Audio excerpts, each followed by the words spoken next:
નમસ્કાર વિદ્યાર્થી મિત્રો, મંદિર સ્થાપત્યની સિરીઝમાં આપ સૌનું હાર્દિક સ્વાગત છે.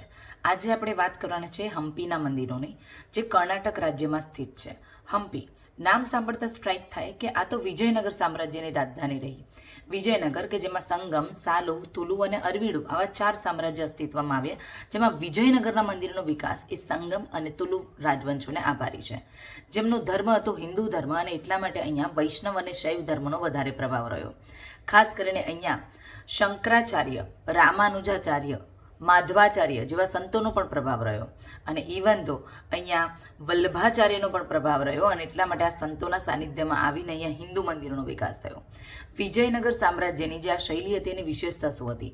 મંદિરોની ચારે બાજુ દિવાલ બનાવવામાં આવી, મંદિરની મધ્યમાં રથ બનાવવામાં આવ્યો, મંદિરની મધ્યમાં સ્તંભ બનાવવામાં આવ્યો, મંદિરમાં મુખ્ય મંડપ અને ગર્ભગૃહ બનાવવામાં આવ્યા, મંદિરમાં સ્તંભો જે છે એને વિશિષ્ટ રીતે સિલેક્શન્સ કરવામાં આવ્યા, અને એટલા માટે અહીંના ઘણા બધા મંદિરોમાં તમને સારે ગામાં સ્તંભ જોવા મળે છે, એટલે કે એ સ્તંભોને રણકે છે.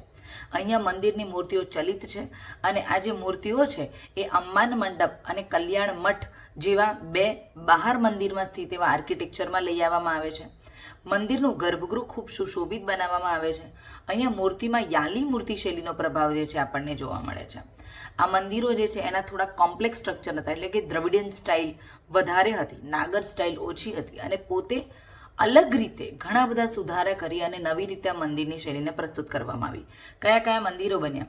અહીંયા વિરૂપાક્ષ મંદિર બન્યું, વિઠ્ઠલ સ્વામી મંદિર બન્યું, હેમકૂટ હિલ મંદિર બનાવવામાં આવ્યું, અચ્યુતરાય અને કૃષ્ણ કોમ્પ્લેક્સ બનાવવામાં આવ્યું. અહીંયા લોટસ ટેમ્પલ જોવા મળે છે, લોટસ મહેલ જોવા મળે છે, મહાનવમી ડિબ્બા જોવા મળે છે, અને ક્વીન્સ બાથ જોવા મળે છે. આ મંદિર શૈલી જે છે એ પાછળથી ઇન્ડો ઇસ્લામિક શૈલી તરીકે પણ વિકાસ પામી, કારણ કે શિયા મુસ્લિમોએ અપનાવી. આવી અવનવી માહિતી માટે મારી સાથે જોડાયેલા રહો. ત્યાં સુધી જય હિન્દ, જય ભારત, અને આપના વિડીયો ગમે તો આપના મિત્રોને શેર કરો. આવજો. Thank you.